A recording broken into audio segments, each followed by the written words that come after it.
நம்ம பொங்கலை பத்தி நம்ம பேசுவோம். தேர்தலுக்கு தேர்தல் பொங்கல் நினைவு வரக்கூடியவர்களை பற்றி பேசி பயனில்லை. மக்களுக்கு அவங்க யாருன்னு மிக தெளிவாக அடையாளம் தெரியும். அதனால மக்கள் இதையெல்லாம் நம்பி ஏமாறக்கூடியவர்கள் தமிழ்நாட்டில் யாருமே இல்லை. நான் இன்னும் படம் பார்க்கலங்க. நான் படம் பார்க்காத ஒரு ஏங்க நான் இப்பதாங்க பதில் சொன்னேன். நான் படத்தை பார்க்கல.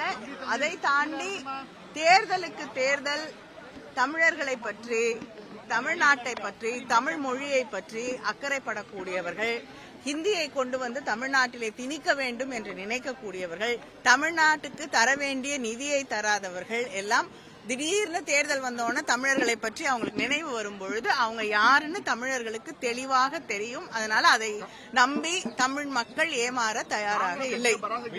நான் படம் பார்க்கலங்க.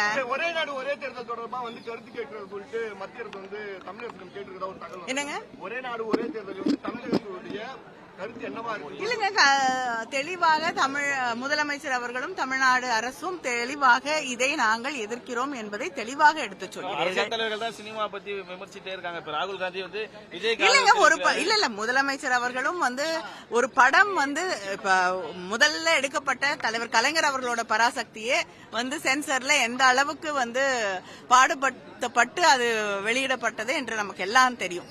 அதனால தொடர்ந்து சென்சர் அப்படிங்கிறது ஒரு டூலா மாற்றப்படும் போது மக்களுக்கு எதிரான ஒன்றாகவும் ஒரு ஆளுங்கட்சியின் கையிலே இருக்கக்கூடிய ஆயுதமாகவும் பயன்படுத்தப்படும் போது இப்ப இடி, சிபிஐ எல்லாமே அப்படிதான் தொடர்ந்து இருக்கு.